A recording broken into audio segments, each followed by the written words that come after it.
고령자 복지주택에 들어가면 정말 노후 걱정을 내려놔도 되는 걸까요? 최점순 씨는 월세 5만 원에서 12만 원이라는 말을 처음 들었을 때 솔직히 마음이 많이 놓였다고 했습니다. 집 걱정만큼은 이제 끝났구나.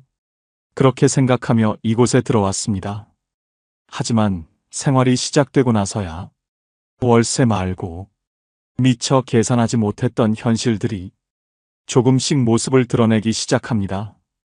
오늘은 고령자 복지주택에서 실제로 생활하고 있는 한 분의 이야기를 들려드립니다. 최점순 씨는 올해 72살입니다. 3년 전까지만 해도 서울 외곽의 작은 빌라에서 전세로 살고 있었어요. 보증금 5천만 원. 그게 그가 가진 전부였습니다. 남편이 먼저 세상을 떠난 뒤 혼자 살기 시작한 지 벌써 8년. 국민연금과 기초연금 합쳐서 70만 원 남짓이 한 달 생활비였어요. 그런데 문제가 생겼습니다. 집주인이 전세를 월세로 바꾸겠다고 했거든요. 보증금 2천만 원에 월세 35만 원. 계산을 해봤어요. 전세금 차액 3천만 원이 손에 들어와도 매달 35만 원씩 나가면 7년이면 바닥이 납니다.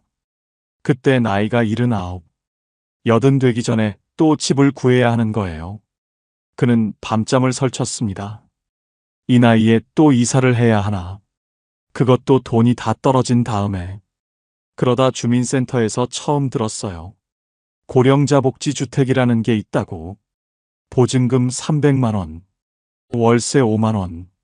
거기다 한번 들어가면 평생 살 수 있다고요. 처음엔 믿기지 않았어요. 그런 집이 진짜 있어? 신청하고 몇 달을 기다렸습니다. 그리고 당첨 연락을 받았어요.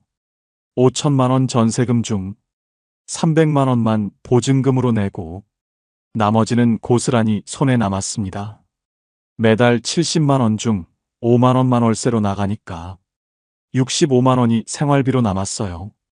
입주 전에 현장을 보러 갔습니다. 건물 안에 경로당도 있고 건강관리실, 식당까지 갖춰져 있었어요.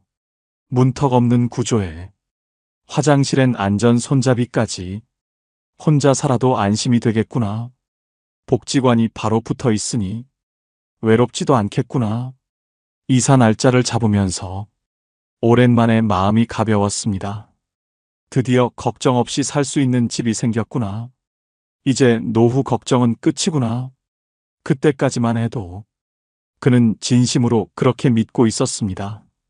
입주 첫날, 최점순 씨는 빈 방에 서서 한참을 둘러봤습니다. 넓지는 않았어요.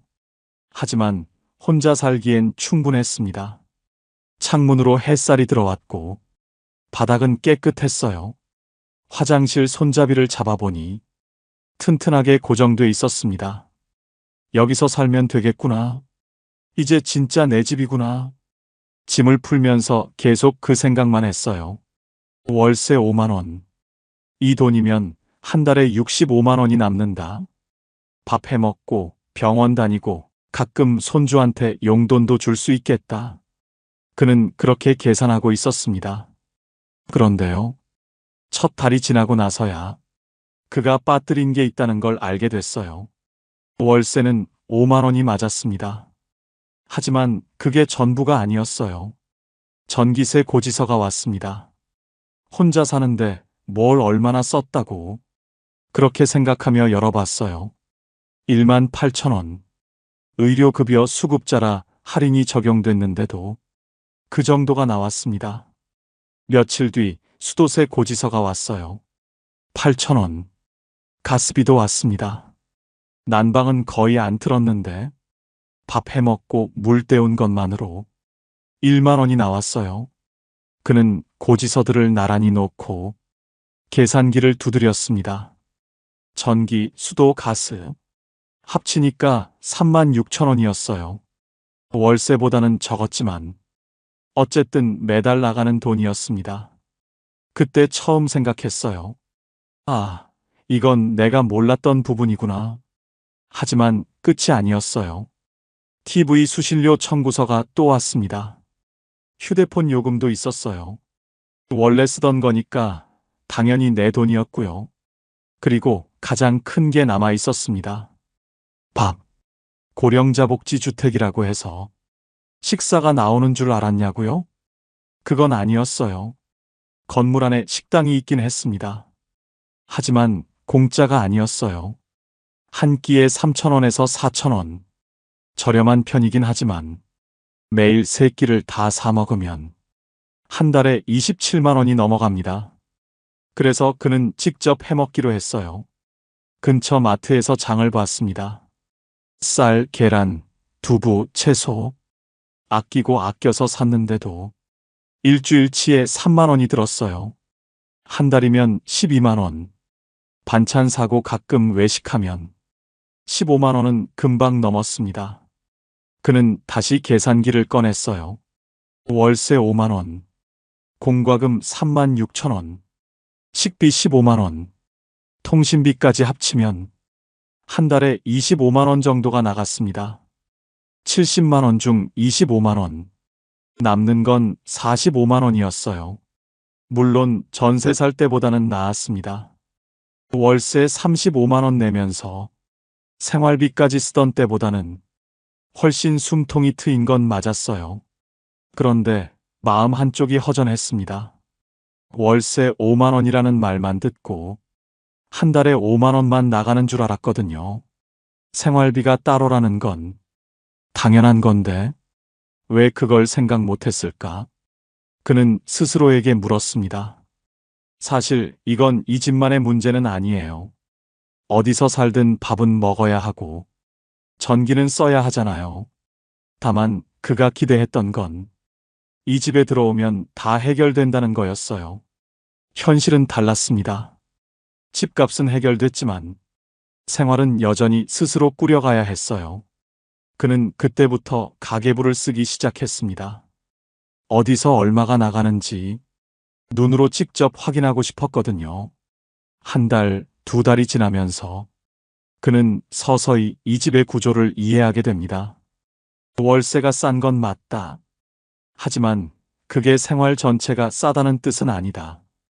이 집은 주거비만 낮춰주는 곳이지 생활비까지 책임져주는 곳은 아니었어요.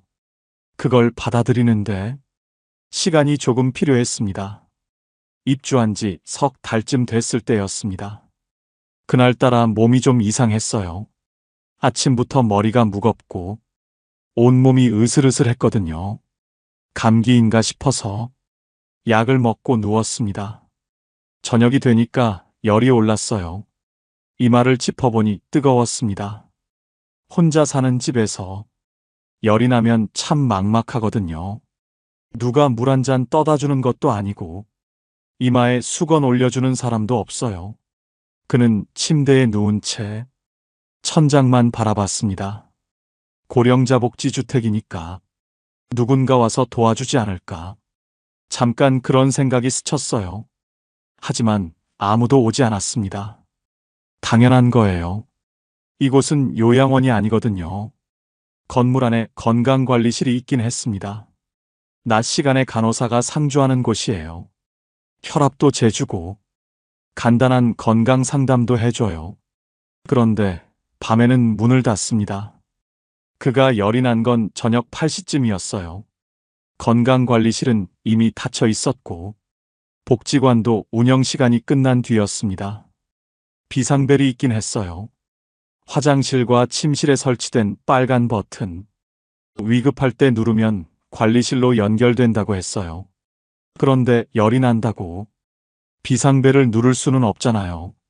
119를 부를 정도는 아니었고 그냥 누워서 버텨야 하는 상황이었습니다. 그는 물을 마시려고 일어났어요. 어지러웠습니다. 부엌까지 걸어가는 게 힘들었어요. 겨우 물을 떠서 돌아와 다시 누웠습니다. 그때 생각했어요. 만약 지금 쓰러지면 어떻게 되지? 아무도 모르겠구나. 아들한테 전화할까 싶었지만 밤늦은 시간에 걱정만 끼칠 것 같았어요. 그래서 참았습니다. 다음 날 아침 열은 조금 내렸지만 몸은 여전히 무거웠어요. 그는 건강관리실로 내려갔습니다. 간호사가 체온을 재주고 약국에서 약을 사오라고 했어요. 병원 가셔야 할 것 같아요. 혼자 가실 수 있으세요? 간호사가 물었습니다. 그는 고개를 끄덕였어요. 혼자 갈 수 있다고 했습니다. 사실은 자신이 없었어요. 버스 타고 병원까지 가는 게 쉽지 않을 것 같았거든요. 그런데 다른 방법이 없었습니다. 이곳에서는 아파도 병원은 스스로 가야 했어요. 누가 데려다주는 시스템이 아니었습니다. 그는 천천히 옷을 입고 버스 정류장까지 걸어갔어요. 10몇 분 정도 거리였는데 그날은 30분처럼 느껴졌습니다. 병원에서 진료받고 약 타서 돌아오니까 오후가 다 됐어요. 집에 들어와서 다시 누웠습니다. 그리고 생각했어요. 이 집은 건강한 사람을 위한 집이구나. 복지시설이 있다고 해서 누군가 돌봐주는 게 아니었어요. 건강관리실은 상담을 해주는 곳이지 간병을 해주는 곳이 아니었습니다. 아프면 스스로 병원에 가야 하고 약도 스스로 챙겨 먹어야 했어요. 만약 거동이 어려워지면 이 집에서 계속 살 수 있을까? 그는 처음으로 그런 생각을 했습니다. 입주할 때는 몰랐어요. 건강하니까요. 혼자서 다 할 수 있으니까요.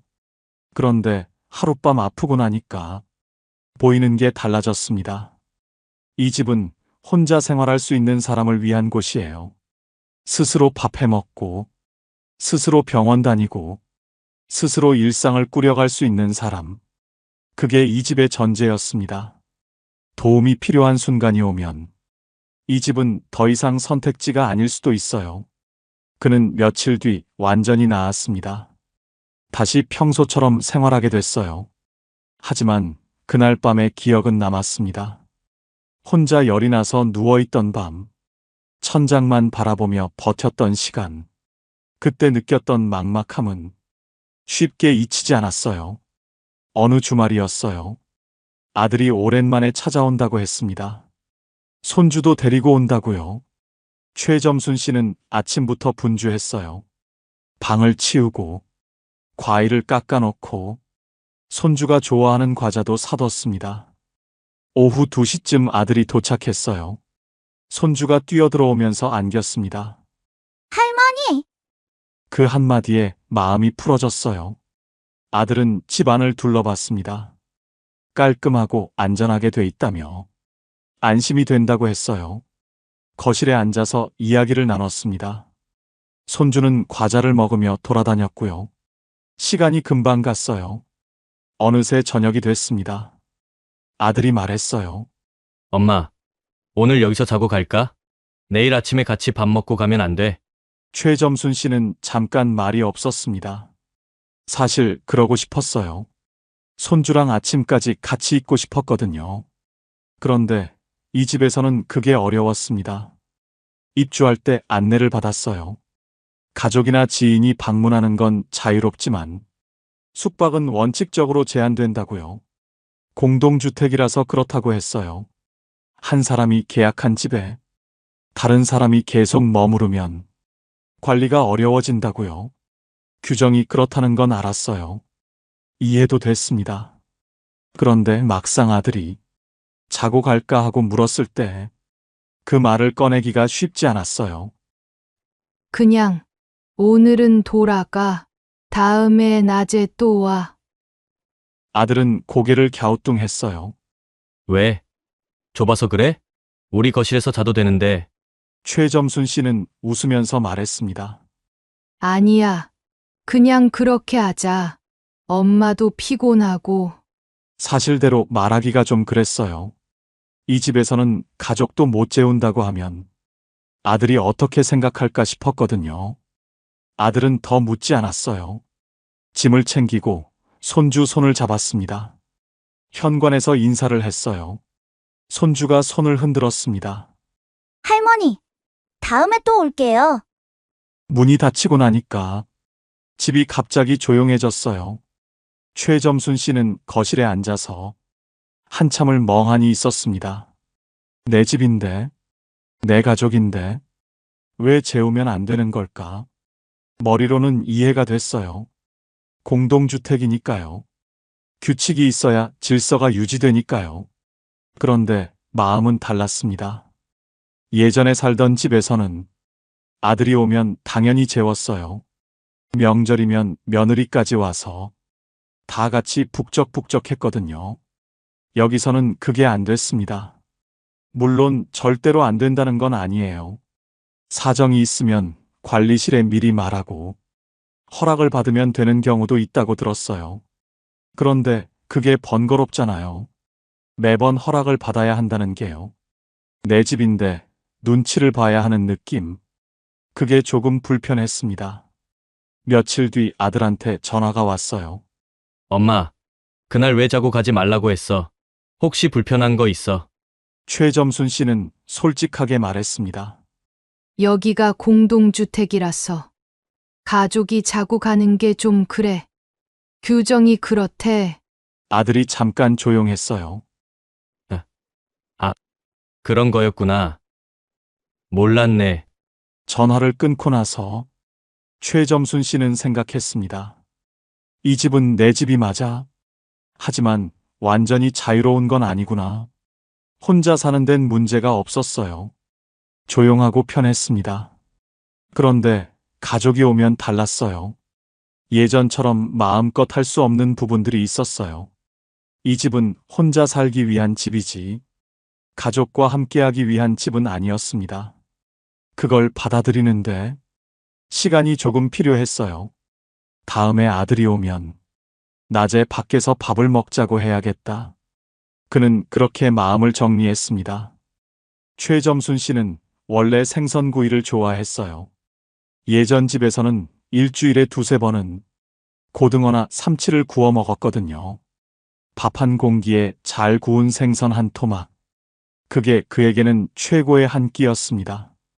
이 집에 이사 오고 나서도 처음엔 그렇게 했어요. 어느 날 저녁, 고등어를 사다가 프라이팬에 올렸습니다. 기름이 튀고 고소한 냄새가 퍼졌어요. 맛있게 먹고 설거지를 했습니다. 창문을 열어 환기도 시켰어요. 그런데 다음 날 아침, 복도에서 이웃을 마주쳤습니다. 어제 생선 구우셨어요? 그 말투가 좀 묘했어요.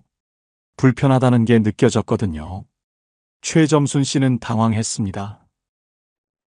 네. 고등어 좀 구웠는데요. 이웃이 웃으면서 말했어요. 냄새가 좀 났어요. 복도까지 퍼지더라고요. 다음엔 환기 좀 더 해주세요. 얼굴이 화끈거렸습니다. 내 집에서 내가 밥을 해 먹는데 그게 뭐가 문제가 되나? 속으로는 그런 생각이 들었어요. 그런데 말대꾸를 할 수는 없었습니다. 아, 네. 죄송해요. 다음엔 조심할게요. 집에 들어와서 한참을 앉아 있었어요. 예전 집에서는 그런 소리 들은 적이 없었거든요. 빌라였지만 환기만 잘하면 됐었어요. 여기는 달랐습니다. 복도가 실내로 연결돼 있었고 환기 시스템도 달랐어요. 냄새가 쉽게 퍼지는 구조였습니다. 그 뒤로 생선을 안 굽게 됐어요. 먹고 싶을 때는 마트에서 구운 걸 사다 먹었습니다. 집에서 직접 굽는 건 포기했어요. 김치찌개도 조심하게 됐습니다. 고춧가루 많이 넣고 끓이면 냄새가 강하거든요. 된장찌개도 마찬가지였어요. 언제부턴가 요리할 때 냄새부터 생각하게 됐습니다. 이건 냄새 안 나나? 이웃한테 피해 안 주나? 밥 한 끼 해먹는 게 이렇게 신경 쓰이는 일이 될 줄은 몰랐어요. 냄새만 그런 게 아니었습니다. 어느 날 저녁, TV를 보다가 깜빡 잠이 들었어요. 자정쯤 눈을 떴는데 TV가 그대로 켜져 있었습니다. 소리가 꽤 컸어요. 부랴부랴 리모컨을 찾아서 껐습니다. 다음 날 또 이웃을 마주쳤어요. 어젯밤에 TV 소리 좀 났어요. 밤에는 조금만 줄여주시면 안 될까요? 또 그 말이었습니다. 최점순 씨는 사과했어요. 깜빡 잠이 들었다고요. 그 뒤로는 저녁 9시만 넘으면 TV 소리를 확 줄였습니다. 가끔은 귀가 어두워서 소리를 키우고 싶을 때도 있었어요. 그런데 그러면 또 민폐가 될 것 같았어요. 이어폰을 사야 하나. 그런 생각까지 했습니다. 엘리베이터에서도 마찬가지였어요. 혼자 탈 때는 괜찮았는데 다른 입주자와 함께 타면 괜히 눈치가 보였습니다. 인사를 해야 하나, 말을 걸어야 하나, 가만히 있으면 무뚝뚝해 보이나, 별것 아닌 것 같지만 매일 반복되니까 은근히 신경이 쓰였어요. 복도에서 통화할 때도 조심했습니다. 목소리가 울리거든요. 아들한테 전화가 오면 얼른 집 안으로 들어가서 받았어요. 예전에는 안 그랬거든요. 어디서든 편하게 받았는데 여기서는 그게 잘 안 됐습니다. 불편하다고 해야 할까요? 그건 좀 다른 것 같아요.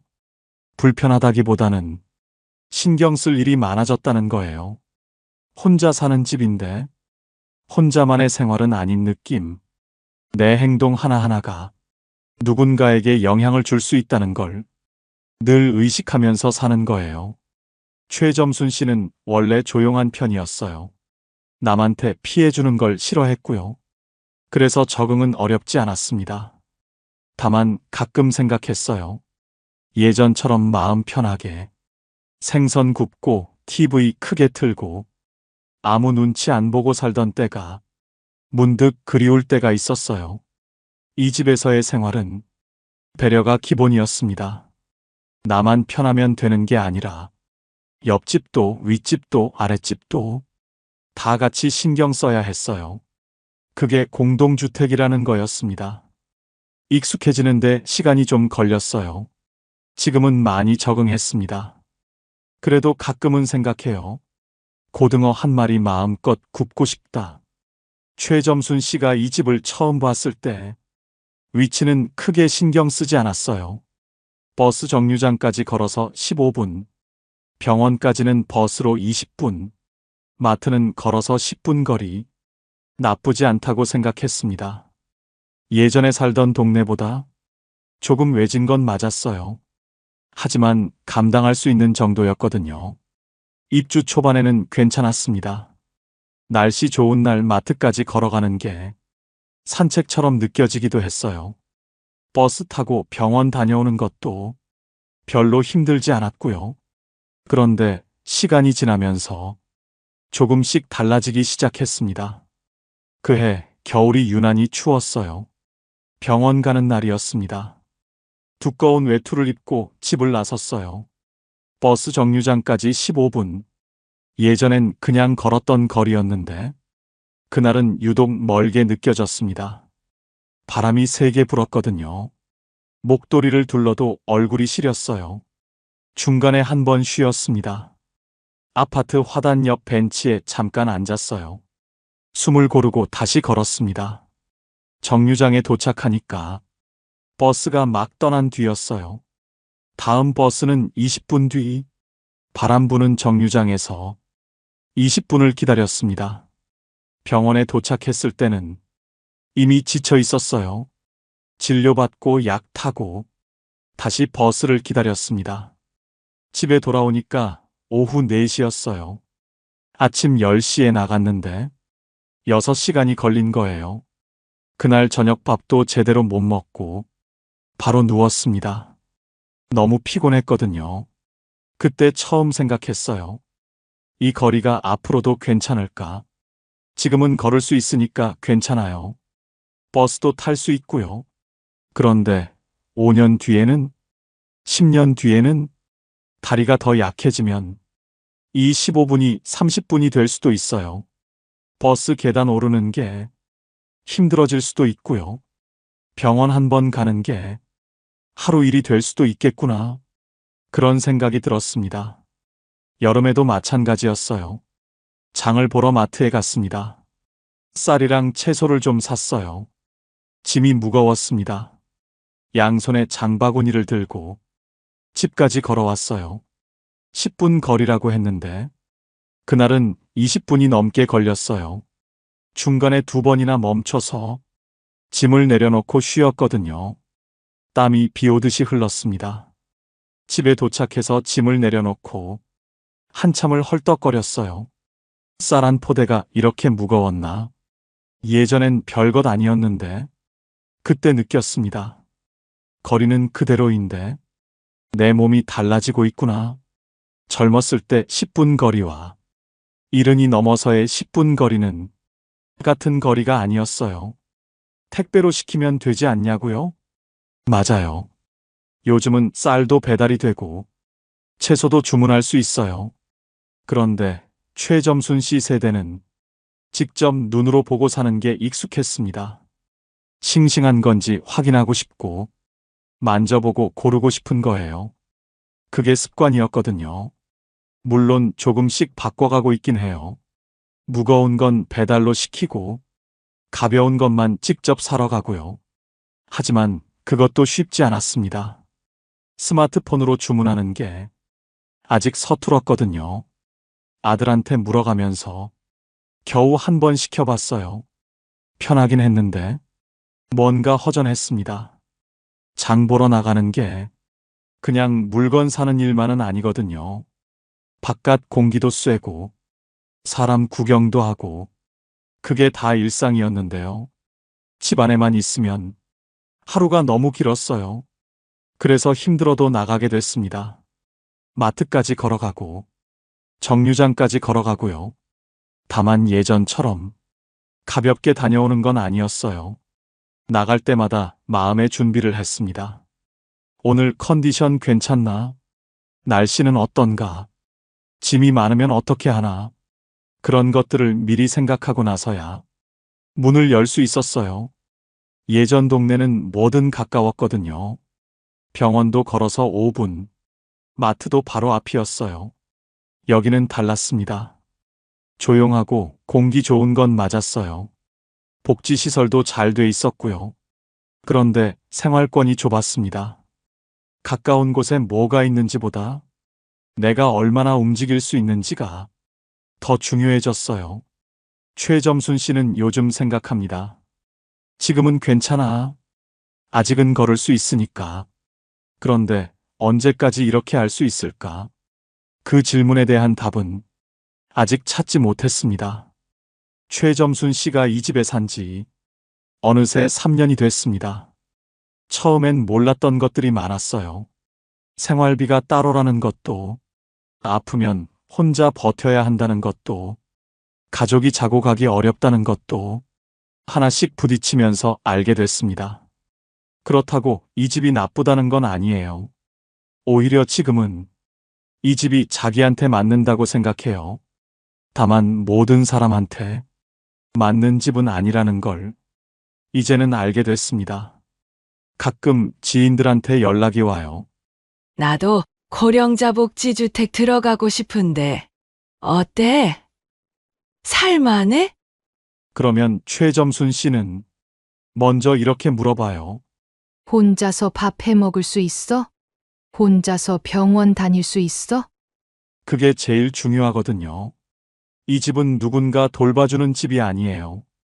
요양시설도 아니고 실버타운도 아니에요. 복지시설이 있긴 하지만 그건 부가적인 거예요. 기본은 혼자 사는 거예요. 스스로 일상을 꾸려가는 거예요.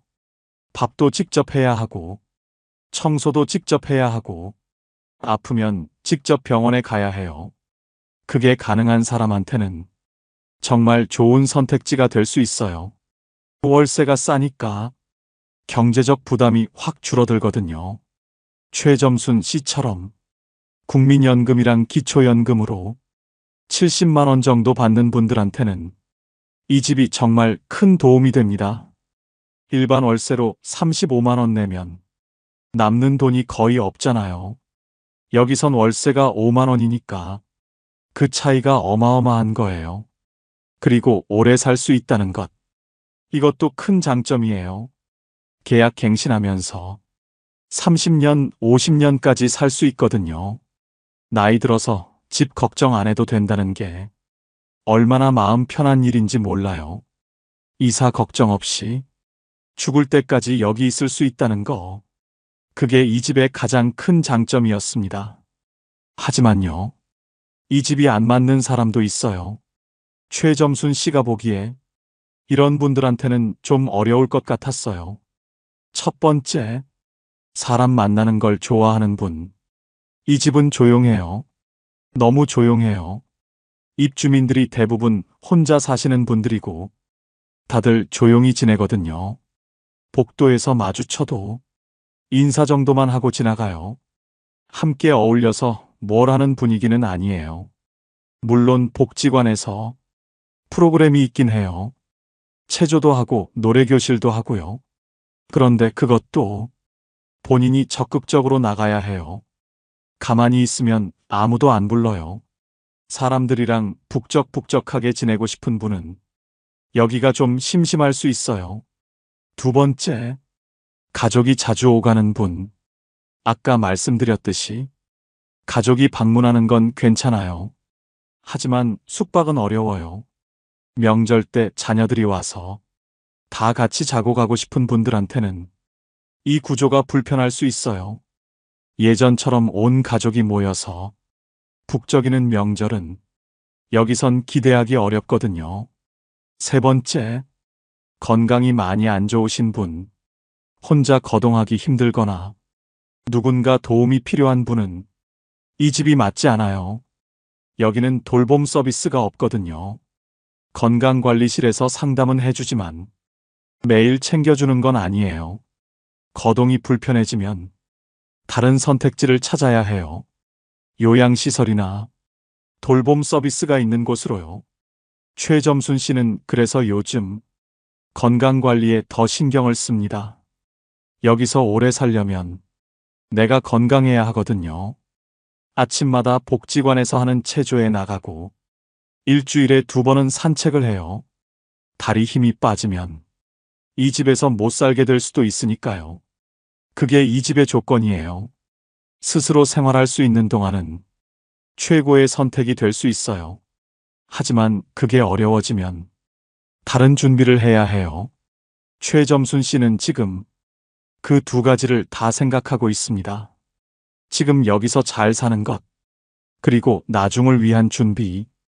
이 집은 영원한 답이 아니라 지금의 답이라는 걸 그는 알고 있었어요. 최점순 씨는 요즘 가끔 이런 생각을 해요. 입주 전에 이걸 알았더라면 마음의 준비가 달랐을 텐데. 그래서 혹시 고령자 복지주택을 고민하고 계신 분들이 있다면 몇 가지 이야기를 드리고 싶다고 했어요. 첫 번째, 월세만 보지 말고 생활비를 계산해 보세요. 월세 5만 원. 이 숫자만 보면 정말 싸 보여요. 하지만 실제로 한 달에 나가는 돈은 그보다 훨씬 많아요. 전기세, 수도세, 가스비, 거기다 식비, 통신비까지. 최점순 씨 기준으로 한 달에 25만 원 정도가 나갔어요. 물론 일반 월세보다는 훨씬 적어요. 하지만 5만 원만 나가는 건 아니에요. 입주 전에 내 수입이 얼마인지, 거기서 25만 원 정도 빼면 얼마가 남는지, 그걸 먼저 계산해 보시는 게 좋아요. 두 번째, 내 건강 상태를 솔직하게 봐야 해요. 이 집은 혼자 생활할 수 있는 사람을 위한 집이에요. 밥을 직접 해 먹을 수 있는지, 버스 타고 병원에 갈 수 있는지, 계단 오르내리는 게 힘들지 않은지, 지금 당장은 괜찮더라도 1년 뒤, 3년 뒤를 생각해 보세요. 건강이 나빠지면 이 집에서 계속 살기 어려울 수 있어요. 그때를 위한 플랜 B도 미리 생각해 두는 게 좋습니다. 세 번째, 위치를 직접 가보세요. 고령자 복지주택은 도심보다 외곽에 있는 경우가 많아요. 공고문에 나온 주소만 보지 말고 직접 가보시는 걸 추천해요. 버스 정류장까지 얼마나 걸리는지, 병원은 어디에 있는지, 마트는 가까운지, 지도로 보는 것과 직접 걸어보는 건 달라요. 특히 날씨 안 좋은 날, 그 거리를 걸을 수 있을지 상상해 보시는 게 좋아요. 최점순 씨는 그걸 안 했거든요. 입주하고 나서야 거리가 부담이 된다는 걸 알았어요. 네 번째, 공동생활에 대해 생각해 보세요. 이 집은 내 집이지만 완전히 자유로운 공간은 아니에요. 냄새 나는 음식 조심해야 하고, 밤에 소리 크게 내면 안 되고, 가족이 자고 가기도 어려워요. 혼자 조용히 사는 게 편한 분한테는 아무 문제 없어요. 하지만 예전처럼 내 집에서 마음대로 하고 싶은 분한테는 스트레스가 될 수 있어요. 나는 어떤 생활을 원하는지, 이 집의 규칙을 받아들일 수 있는지, 그것도 미리 생각해 보시면 좋겠어요. 다섯 번째, 기대를 조금 낮추세요. 고령자 복지주택이라는 이름이 주는 느낌이 있어요. 복지주택, 고령자를 위한, 그래서 뭔가 다 해결될 것 같은 기대가 생겨요. 하지만 이 집은 주거비를 낮춰주는 집이지 생활 전체를 책임져주는 집은 아니에요. 들어오면 끝이 아니라 들어와서도 스스로 꾸려가야 해요. 그 마음의 준비가 있어야 입주하고 나서 실망하지 않아요. 최점순 씨는 처음에 그걸 몰랐어요. 월세 5만 원이라는 말에 모든 걱정이 끝날 줄 알았거든요. 막상 살아보니까 끝난 게 아니라 시작이었어요. 새로운 환경에 적응하고, 새로운 규칙을 배우고, 새로운 불편함과 타협하고, 그게 이 집에서의 생활이었습니다. 그래도 최점순 씨는 말해요. 후회하지 않는다고. 월세 35만 원 내면서 불안하게 살던 때보다 지금이 훨씬 낫다고. 다만 알고 들어오는 것과 모르고 들어오는 건 다르다고. 그래서 이 이야기를 하고 싶었다고요. 오늘 이야기를 정리해 볼게요. 고령자 복지주택, 월세 5만 원, 보증금 300만 원, 평생 살 수 있는 집. 숫자만 보면 정말 좋아 보여요. 실제로 좋은 점도 많고요. 하지만 그 안에는 숫자로 보이지 않는 것들이 있었어요. 생활비는 따로였고, 아프면 혼자 버텨야 했고, 가족이 자고 가기 어려웠고, 냄새나는 음식도 조심해야 했고, 거리도 시간이 지나면서 부담이 됐어요. 이 집은 좋다 나쁘다로 단정할 수 있는 곳이 아니었습니다. 나한테 맞는지 안 맞는지 그걸 따져봐야 하는 곳이었어요. 혼자서 생활할 수 있고, 조용한 일상이 편하고, 경제적 부담을 줄이고 싶은 분한테는 정말 좋은 선택이 될 수 있어요. 하지만 가족과 자주 함께하고 싶고 누군가 도움이 필요한 상황이라면 다른 선택지를 먼저 알아보시는 게 좋겠어요.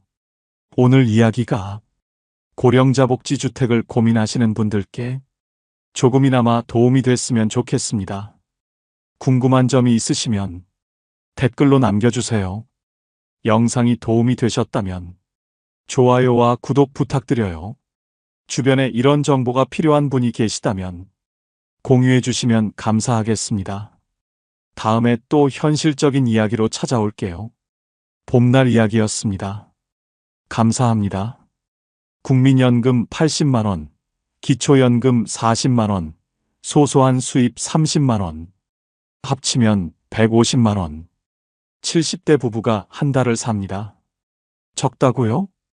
그런데 이게 대한민국 평균에 가깝습니다. 많은 분들이 묻습니다.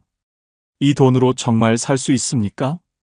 오늘은 감정 빼고 숫자로만 이야기합니다. 희망을 팔지도 겁을 주지도 않겠습니다. 그냥 현실입니다. 150만 원. 이 숫자가 어디서 오는지부터 볼게요. 서울 외곽에 사시는 박준호 씨, 72세. 아내 김영숙 씨, 70세. 남편분은 젊었을 때 작은 공장에서 일하셨어요. 가입 기간이 길지 않아서 국민연금이 많지 않아요. 아내분은 중간중간 식당 일하시면서 조금 넣으셨어요. 그래서 금액이 더 적어요. 여기에 기초연금이 붙고요. 남편분이 아파트 경비 일을 조금 하세요.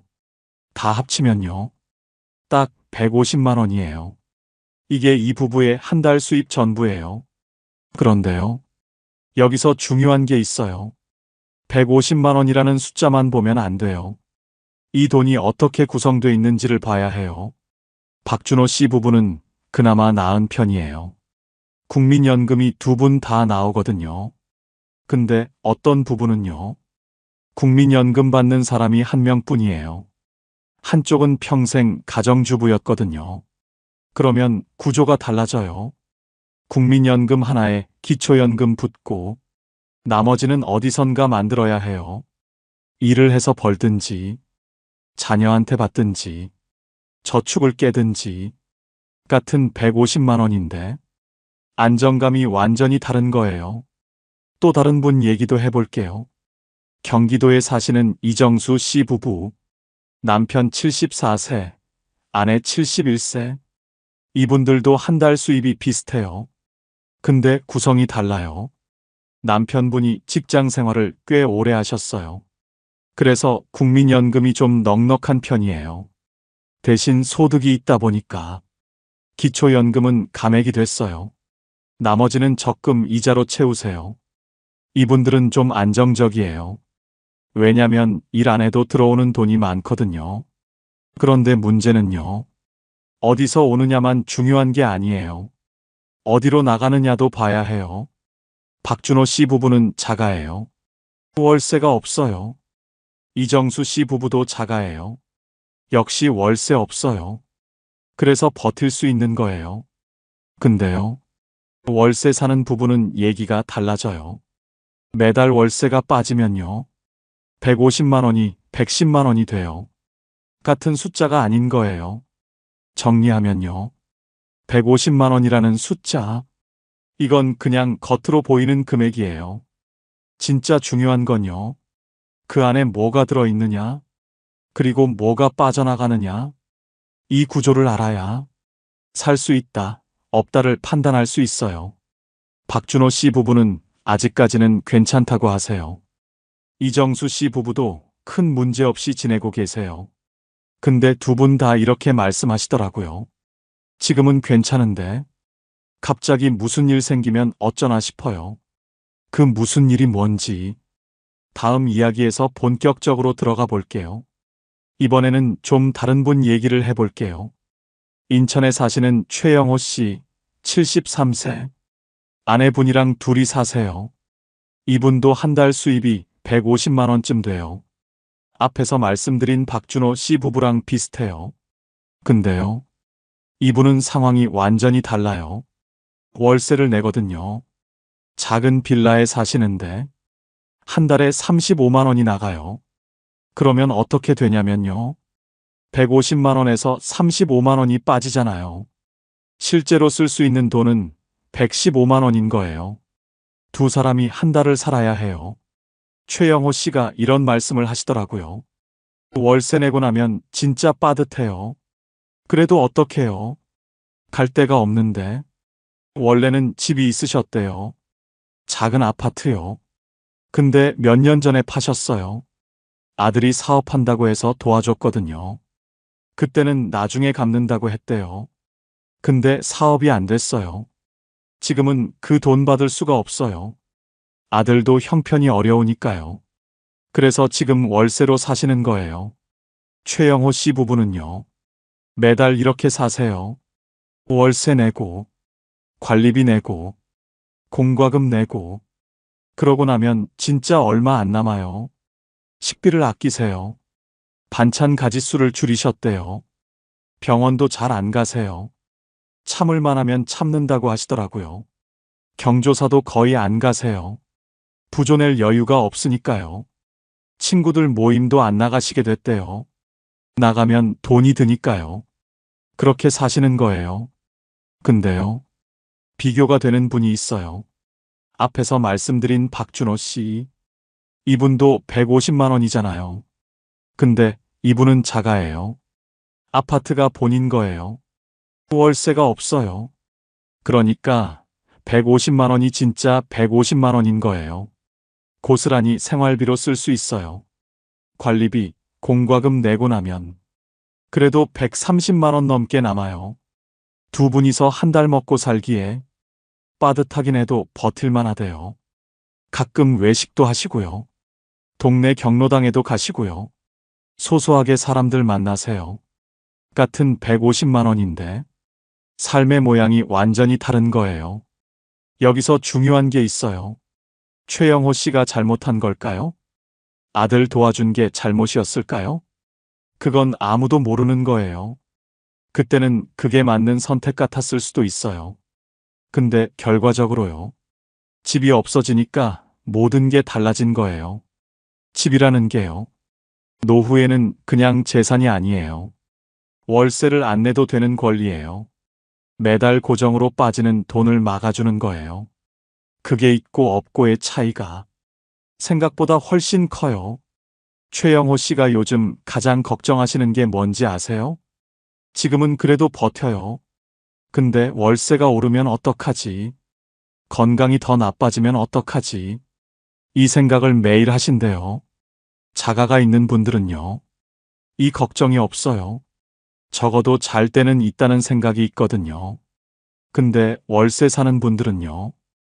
여기서 밀려나면 어디로 가지? 이 불안이 항상 있어요. 같은 150만 원인데 마음의 여유가 완전히 다른 거예요. 그래서요. 노후에 얼마 있으면 되냐는 질문. 사실 이거 반만 맞는 질문이에요. 집이 있느냐 없느냐? 이걸 먼저 봐야 해요. 집이 있으면 150만 원으로 버틸 수 있어요. 집이 없으면 150만 원으로 버티기 힘들어요. 이게 현실이에요. 이번엔 식비 얘기를 해볼게요. 노후 준비하시는 분들 중에 이렇게 생각하시는 분 많아요.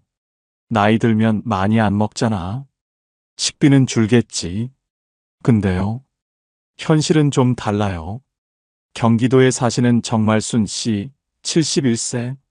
남편분이랑 둘이 사세요. 이분이 한 달 생활비 정리를 해보셨대요. 제일 많이 나가는 게 뭔지 궁금해서요. 결과가 어땠냐면요. 식비가 제일 많았대요. 진짜 충격이었어요.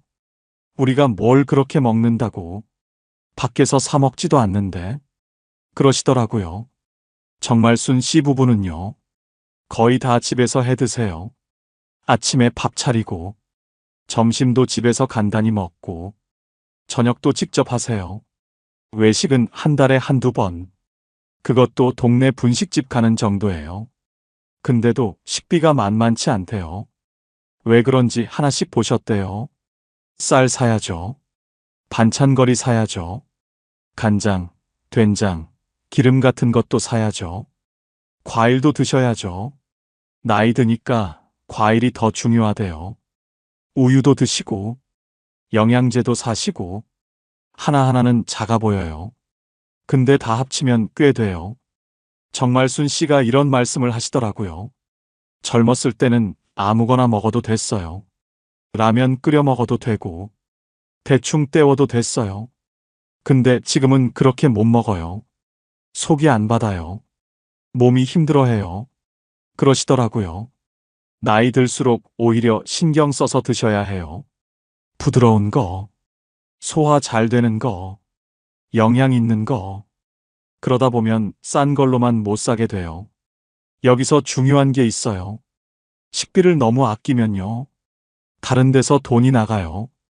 어디서 나가냐면요. 병원에서 나가요. 정말순 씨 이웃에 사시는 분이 있대요. 혼자 사시는 할머니. 그분이 식비를 엄청 아끼셨대요. 반찬도 대충 드시고, 고기나 생선은 거의 안 드시고, 돈 아껴야지 하면서요. 근데 어느 날 쓰러지셨대요.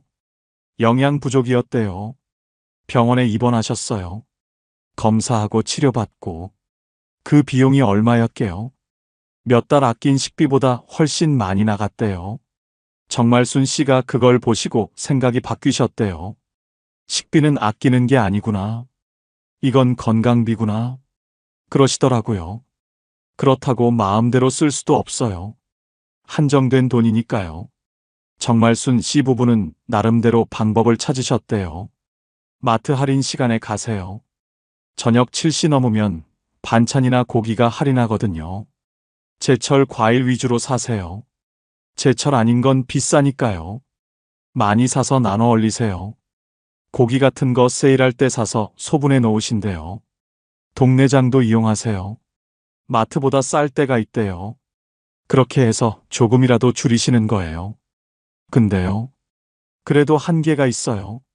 두 사람이 한 달 먹는데 아무리 아껴도 40만 원 밑으로는 힘들대요. 조금 여유 있게 드시려면 50만 원은 필요하대요. 150만 원에서 50만 원이 식비로 나가면요. 100만 원 남는 거예요. 여기서 다른 것들 다 해결해야 해요. 정말순 씨가 마지막에 이런 말씀을 하셨어요. 식비 줄여야지 맨날 생각해요. 근데 막상 줄이면 몸이 힘들어요. 그래서 요즘은 생각을 바꿨어요. 식비는 그냥 고정이다. 이건 안 건드린다. 다른 데서 아껴야지. 여기서 아끼면 안 되겠더라고요. 이게 정말순 씨가 몇 년 살면서 얻은 결론이래요. 노후의 식비. 생각보다 안 줄어요. 오히려 더 신경 써야 해요. 이것도 현실이에요. 앞에서 식비 얘기했잖아요. 매달 나가는 돈이요. 근데요. 진짜 무서운 건 따로 있어요. 병원비예요. 이건 매달 나가는 게 아니에요. 어느 날 갑자기 터져요. 부산에 사시는 김순자 씨, 74세. 남편분이랑 둘이 사세요. 이분 부부도 한 달에 150만 원 정도로 사셨어요. 빠듯하긴 했지만 그럭저럭 버텼대요. 근데 작년에 일이 생겼어요. 남편분이 쓰러지셨거든요. 뇌경색이었어요. 김순자 씨가 그날을 아직도 생생하게 기억하신대요. 아침에 일어나는데 말을 이상하게 하시더라고요. 얼굴도 좀 이상하고. 그래서 바로 119 불렀어요. 다행히 빨리 병원에 갔대요. 골든타임 안에 치료를 받으셨대요. 근데요. 문제는 그 다음이었어요. 입원을 하셨어요. 2주 정도요. 퇴원하고 나서도 재활을 해야 했어요. 팔다리가 좀 불편해지셨거든요. 재활병원에 한 달 계셨어요. 그러고 나서도 통원 치료를 하셨어요. 몇 달 동안이요. 그동안 돈이 얼마나 나갔는지 아세요? 김순자 씨가 나중에 계산해 보셨대요. 본인 부담금만요. 몇백만 원이 나갔대요. 진짜 하늘이 무너지는 줄 알았어요. 김순자 씨가 그러시더라고요. 우리 돈이 그렇게 없는 줄 몰랐어요. 비상금이라고 조금 모아뒀는데 그게 순식간에 없어졌어요. 보험이 있긴 했대요. 근데 다 되는 게 아니더래요. 입원비는 일부 나왔대요. 근데 재활병원은 안 되는 게 많았대요. MRI 찍고 검사하고 이런 거 하나하나가 다 돈이래요. 간병비도 있었어요. 김순자 씨 혼자서 간병을 다 못하시니까요. 간병인 쓴 날도 있었대요. 그것도 다 본인 돈이에요. 남편분은 지금 많이 좋아지셨대요. 일상생활은 하실 수 있대요. 근데 완전히 예전 같지는 않으시대요. 약을 계속 드셔야 해요. 정기적으로 검사도 받으셔야 해요. 그래서 지금도 매달 병원비가 나가요. 예전에는 병원비가 거의 없었는데 지금은 고정 지출이 됐어요. 150만 원에서 병원비 빼면 생활비가 더 쪼그라든 거예요. 여기서 중요한 게 있어요. 김순자 씨 부부한테 이런 일이 왜 생겼을까요? 운이 나빠서? 그건 아니에요. 70대가 되면요. 이런 일이 생길 확률이 높아져요. 뇌경색, 심장 문제, 암, 낙상사고. 젊을 때는 남의 일 같잖아요. 근데 70대가 되면 내 일이 돼요. 김순자 씨도 그러셨대요. 우리 남편이 건강했어요. 매일 산책도 하시고, 술, 담배도 안 하시고, 그래도 이렇게 됐어요. 건강한 사람도 갑자기 아파요. 그래서요. 150만 원으로 살 수 있느냐? 이 질문에 대한 답이요. 병원비가 안 터지면 살 수 있어요. 병원비가 터지면 흔들려요. 근데 70대가 되면요. 병원비가 안 터진다는 보장이 없어요. 그래서 비상금이 중요한 거예요. 매달 생활비 말고 따로 있어야 하는 돈이요. 김순자 씨가 요즘 주변 분들한테 이런 말씀 하신대요. 제발 비상금 만들어 놔라. 나도 있긴 있었는데 모자랐다. 더 많이 있었으면 덜 힘들었을 거다. 그러시면 다들 이렇게 대답하신대요. 그걸 누가 몰라. 근데 그 돈이 어디 있어? 맞아요. 다들 아세요. 근데 없어요. 그게 현실이에요. 김순자 씨 부부는 지금도 150만 원으로 사세요. 근데 예전이랑 완전히 달라졌어요. 남편분 약값 나가고 병원 다니시는 것도 있고 더 아끼면서 사세요. 외출도 줄이셨대요. 요즘은 그냥 집에 있어요. 나가면 돈 드니까 산책 정도만 해요. 그러시더라고요. 병원비. 이게 노후의 가장 큰 변수예요. 매달 나가는 돈은 계산이 돼요. 근데 병원비는 계산이 안 돼요. 언제 터질지 모르고 얼마가 나갈지도 몰라요. 150만 원으로 버틸 수 있는 부부도요. 병원비 한 번 터지면 흔들려요. 그래서 버틸 수 있다고 쉽게 말하기 어려운 거예요. 이게 진짜 현실이에요. 이번엔 좀 다른 얘기를 해볼게요. 식비는 조금이라도 줄일 수 있어요. 싼 거 사면 되니까요. 병원비는 안 아프면 안 나가요. 운이 좋으면요. 근데요. 절대 안 줄어드는 돈이 있어요. 고정 지출이에요. 대전에 사시는 이복순 씨, 72세. 남편분이랑 오래된 아파트에 사세요. 자가예요. 월세는 안 내세요. 그러면 좀 여유 있으시겠네요. 이렇게 생각하실 수도 있어요. 근데요. 이분이 한숨을 쉬시더라고요. 월세는 없는데 매달 빠지는 돈이 장난이 아니에요. 그러시더라고요. 이복순 씨가 하나씩 말씀해 주셨어요. 일단 관리비가 있어요. 오래된 아파트라 싸긴 한데 그래도 매달 나가요. 여름에 에어컨 틀면 더 나가고 겨울에 난방하면 더 나가요. 그 다음에 전기세, 수도세, 가스비. 이건 기본이에요. 안 쓸 수가 없잖아요. 밥 해 먹으려면 가스 써야죠. 빨래하려면 물 써야죠. 냉장고는 24시간 돌아가죠. 이것도 매달 나가요. 그 다음에 통신비가 있어요. 이복순 씨 부부는 휴대폰이 2대예요. 요즘 휴대폰 없이 못 살잖아요. 병원 예약도 카톡으로 하고, 자녀들 연락도 카톡으로 하고, 은행 일도 앱으로 해야 하고, 그러니까 없앨 수가 없어요. 인터넷도 있어요. TV도 봐야 하니까요. 두 분 다 집에 계시는 시간이 많거든요. TV가 유일한 낙이래요. 이것도 매달 나가요. 그리고요. 보험료가 있어요. 이복순 씨가 이 얘기할 때 좀 복잡해 하시더라고요. 보험을 들어놨는데 이게 매달 빠지거든요. 끊자니 아깝고 내자니 부담되고 젊었을 때 들어놓은 보험이 있대요. 암보험, 실비보험 이런 거요. 근데 나이 드니까 보험료가 올랐대요. 실비보험은 해마다 오르거든요. 그렇다고 끊을 수가 없대요. 이 나이에 새로 들 수도 없고 아프면 보험이 있어야 그나마 덜 부담되니까요. 그래서 이 돈도 어쩔 수 없이 매달 나가요. 이복순 씨가 이런 말씀을 하셨어요. 젊었을 때는 이런 거 신경 안 썼어요. 월급에서 빠지니까 모르고 살았어요. 근데 지금은 150만 원 들어오면 이것저것 빠지고 나면 진짜 얼마 안 남아요. 크게 쓴 것도 없는데 돈이 없어요. 그러시더라고요. 이게 고정 지출의 무서운 점이에요. 하나하나는 작아 보여요. 관리비 얼마, 전기세 얼마, 휴대폰비 얼마. 근데 다 합치면요. 꽤 큰 돈이 돼요. 그리고 이건 절대 안 줄어요. 줄이려고 해도 한계가 있어요. 에어컨 안 틀면 여름에 쓰러져요. 난방 안 하면 겨울에 병나요.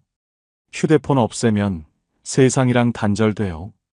그러니까 어쩔 수 없이 내야 하는 돈이에요. 이복순 씨 부부는요, 나름대로 줄이려고 노력하셨대요. 휴대폰 요금제 제일 싼 걸로 바꾸셨대요. 인터넷이랑 TV 묶어서 할인받으셨대요. 전기도 아끼려고 안 쓰는 방 불은 꺼놓으시고, 대기 전력 아끼려고 플러그도 뽑아 놓으신대요. 근데요, 그렇게 해도 크게 안 줄어요. 몇천 원 아끼자고 너무 불편하게 살더라고요. 그래서 그냥 포기했어요. 이 정도는 그냥 나간다고 생각해요. 그러시더라고요. 여기서 중요한 게 있어요. 150만 원이 들어오면요, 이 고정 지출이 먼저 빠져요. 그러고 나서 남는 돈으로 살아야 해요. 식비 쓰고, 병원비 쓰고, 경조사비 쓰고. 근데 고정 지출이 많으면요, 남는 돈이 적어지잖아요. 그래서 더 빠듯해지는 거예요. 이복순 씨가 마지막에 이런 말씀을 하셨어요. 사람들이 그래요. 집 있으면 됐지 뭘 걱정하냐고. 근데 집 있어도 나가는 돈이 있어요. 관리비, 공과금, 보험료. 이게 매달 어김없이 나가요. 집 있으면 다 해결되는 줄 알았는데 아니더라고요. 이것도 현실이에요. 고정 지출은 안 줄어요. 줄이고 싶어도 못 줄여요. 이걸 알고 계셔야 해요. 챕터 6 사람을 만나면 돈은 더 든다. 약 2100자. 여기까지 듣고 이렇게 생각하실 수도 있어요. 그러면 그냥 집에만 있으면 되지. 안 나가면 돈 안 쓰잖아. 맞아요. 안 나가면 돈 덜 써요. 근데요, 그렇게 살 수 있을까요? 광주에 사시는 박영자 씨, 73세. 남편분이랑 둘이 사세요. 이분이 한때 그렇게 사셨대요. 돈 아끼려고 밖에 안 나가셨대요. 박영자 씨 부부도 한 달 수입이 빠듯하셨대요. 그래서 아끼려고 하셨어요. 경조사를 안 가셨대요. 부조 내기가 부담되니까요. 친구들 모임도 빠지셨대요. 나가면 밥값이라도 내야 하니까요. 동창회도 안 가셨대요. 회비 내야 하고, 거기서 또 밥 먹고, 이것저것 돈이 드니까요. 우리는 형편이 안 돼서 그렇게 말씀하시고 안 나가셨대요. 처음엔 괜찮았대요. 돈이 좀 아껴지더래요. 한 달, 두 달. 확실히 덜 나갔대요. 근데요, 시간이 지나니까 이상해지더래요. 연락이 안 오기 시작했대요. 처음엔 바쁜가 보다 했대요. 근데 계속 안 오더래요. 박영자 씨가 나중에 안 사실인데요. 모임이 있었대요. 근데 연락을 안 한 거예요. 걔는 맨날 안 온다고 하니까 이제 안 부른 거야. 나중에 들었대요. 박영자 씨가 그때 많이 서운하셨대요. 내가 뭘 잘못한 것도 아닌데, 돈이 없어서 못 간 건데, 그렇다고 사람들이 나를 빼버리더라고요. 그러시더라고요. 근데요, 사실 그분들 입장도 이해가 되긴 해요. 모임에 맨날 안 나오는 사람, 경조사에 맨날 안 오는 사람, 연락도 잘 안 되는 사람. 그러면 점점 멀어지게 되는 거예요. 일부러 뺀 게 아니라 자연스럽게요. 박영자 씨 남편분도 비슷하셨대요. 산악회가 있었대요. 일주일에 한 번 산가는 모임이요. 근데 회비도 내야 하고, 끝나고 막걸리도 한 잔씩 하고, 그게 부담돼서 안 나가셨대요. 처음엔 다리가 아파서라고 하셨대요. 그 다음엔 바빠서라고 하셨대요. 그러다 보니까 연락이 끊겼대요. 요즘 어떻게 지내? 이런 연락도 안 오게 됐대요. 그렇게 1년쯤 지났대요. 박영자 씨 부부가 느낀 게 있대요. 돈은 좀 아꼈어요. 근데 삶이 너무 쪼그라들었어요. 그러시더라고요. 갈 데가 없대요. 만날 사람이 없대요. 하루가 너무 길대요. 아침에 일어나서 밥 먹고, TV 보고, 점심 먹고, 또 TV 보고, 저녁 먹고, 자고. 그게 하루래요. 우리가 왜 사나 싶더라고요. 박영자 씨가 그렇게 말씀하시더라고요. 그래서 다시 나가기 시작하셨대요. 돈이 좀 들어도 사람을 만나야겠다. 이렇게 살면 안 되겠다. 그렇게 생각하셨대요. 경조사도 다시 가시기 시작했대요. 부조는 적게 내시더라도 얼굴은 비추시래요. 친구들 모임도 가끔 나가세요. 매번은 못 가도 두세 달에 한 번은 가세요. 남편분도 산악회 다시 나가세요. 회비가 부담되면 막걸리 자리는 빠지시고 산만 같이 가세요. 그랬더니 달라지더래요. 돈은 좀 더 나가요. 근데 마음이 달라요. 만날 사람이 있으니까. 기다려지는 날이 있으니까. 그게 얼마나 중요한지 몰랐어요. 박영자 씨가 그러시더라고요. 여기서 중요한 게 있어요. 사람을 만나면 돈이 들어요. 이건 사실이에요.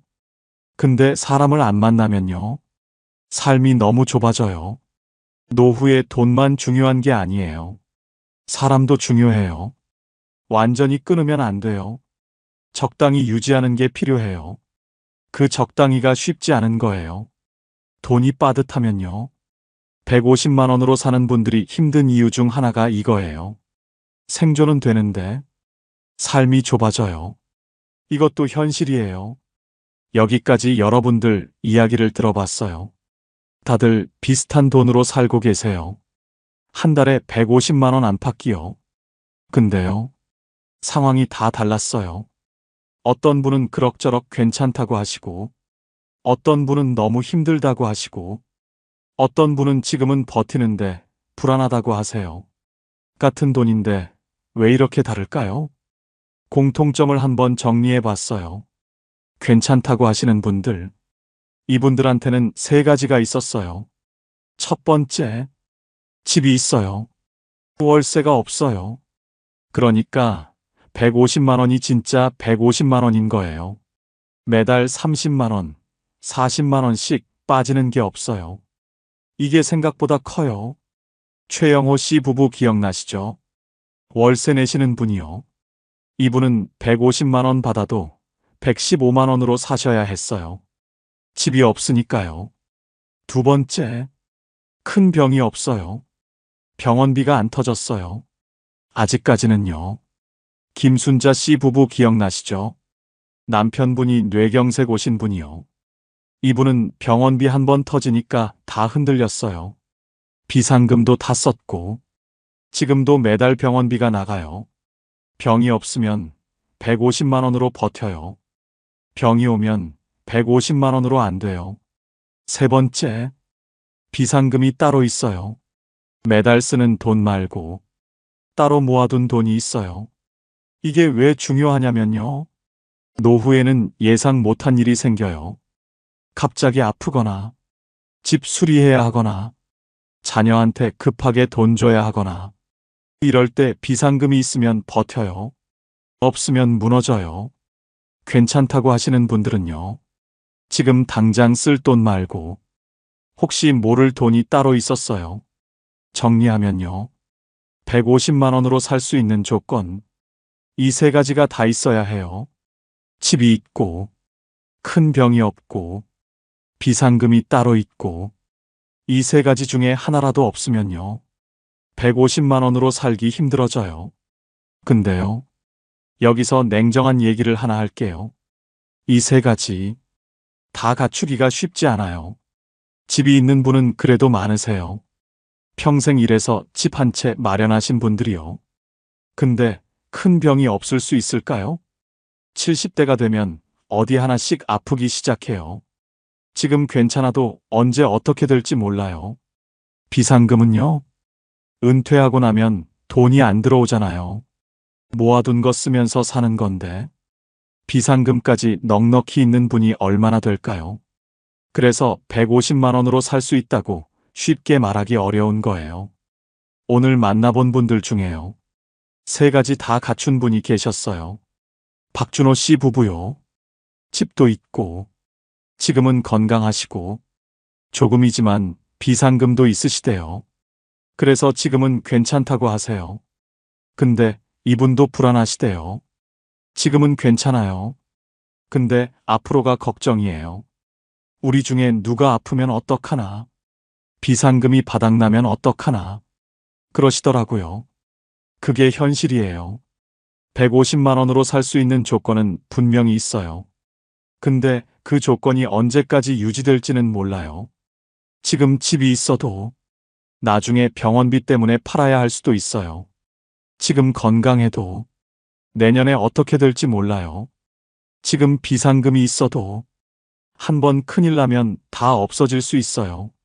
그래서 노후가 불안한 거예요. 지금이 아니라 앞으로가 불안한 거예요. 그러면 어떻게 해야 할까요? 방법이 없는 걸까요? 여기까지 듣고 이런 생각 드실 수 있어요. 그래서 어쩌라는 거야? 70대 되면 다 힘들다는 거잖아. 맞아요. 현실이 쉽지 않아요. 근데요, 방법이 아예 없는 건 아니에요.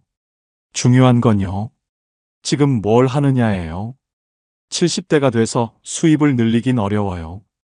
갑자기 연금이 많아지진 않거든요. 일을 더 하기도 쉽지 않고요. 근데요, 구조를 바꾸는 건 가능해요. 앞에서 말씀드렸잖아요. 같은 150만 원인데 결과가 다르다고요. 그 차이가 뭐였냐면요, 구조였어요. 집이 있느냐, 병원비에 대비가 돼 있느냐, 비상금이 있느냐, 이걸 지금부터 준비하는 거예요. 첫 번째, 집을 지키세요. 자가가 있으신 분들, 웬만하면 파시면 안 돼요. 자녀한테 도와달라고 해도, 사업 미천 대달라고 해도 신중하셔야 해요. 앞에서 최영호 씨 얘기했잖아요. 아들 사업 도와주려고 집 파셨다가 지금 월세로 사시는 분이요. 그분이 뭐라고 하셨냐면요, 그때는 아들이 잘 되면 나도 좋을 줄 알았어요. 근데 지금 생각하면 집을 지켰어야 했어요. 그러시더라고요. 노후의 집은요, 그냥 재산이 아니에요. 매달 월세 안 내도 되는 권리예요. 이걸 지키셔야 해요.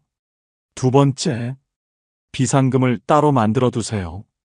매달 쓰는 돈 말고요. 손 안 대는 돈이 있어야 해요. 얼마가 적당하냐고요? 정답은 없어요. 상황마다 다르니까요. 근데 기준을 하나 드리면요, 최소 6개월치 생활비, 이 정도는 있어야 해요.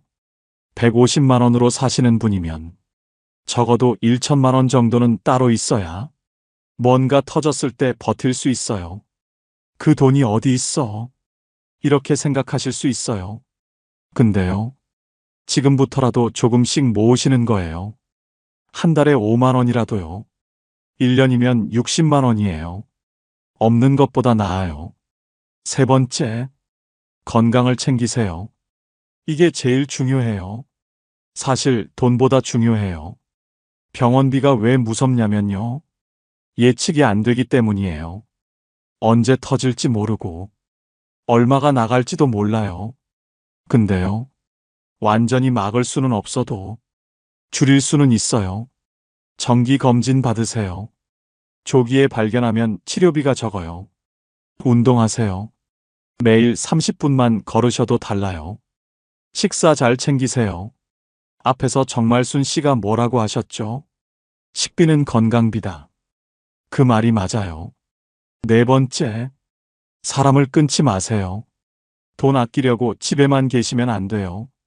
박영자 씨 기억나시죠? 사람 안 만나니까 삶이 쪼그라들었다고 하신 분이요. 노후에 사람이 없으면요, 정보도 없어져요. 이런 지원금 나왔대. 저기 병원 좋대. 이거 신청하면 돈 나온대.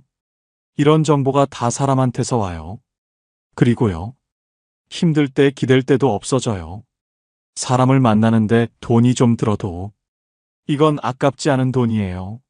마지막으로요, 받을 수 있는 건 다 받으세요. 기초연금 받고 계시죠? 혹시 못 받고 계신 분 있으시면 주민센터 가서 꼭 확인해 보세요. 그 외에도 지원금이 많아요. 난방비 지원, 통신비 감면, 의료비 지원, 이런 거 모르고 안 받으시는 분들 많거든요. 나는 해당 안 되겠지, 이렇게 생각하지 마시고 일단 물어보세요. 주민센터 가시면 다 알려줘요. 지역마다 다르니까 직접 확인하시는 게 좋아요. 정리하면요, 70대가 돼서 돈을 갑자기 늘리긴 어려워요. 근데 구조를 바꾸는 건 가능해요. 집을 지키고, 비상금을 만들고, 건강을 챙기고, 사람을 끊지 않고, 받을 수 있는 건 다 받고, 이렇게 하면요. 같은 150만 원이라도 버틸 수 있는 힘이 달라져요.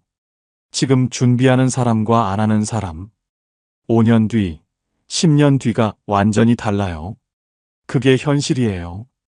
오늘 이야기를 정리해 볼게요. 70대 부부, 월 150만 원. 살 수 있느냐, 없느냐? 이 질문에 대한 답은요. 그때그때 다르다예요. 집이 있으면 버텨요. 없으면 힘들어요. 건강하면 버텨요. 아프면 흔들려요. 비상금이 있으면 버텨요. 없으면 무너져요. 같은 150만 원인데 상황에 따라 결과가 완전히 달라요.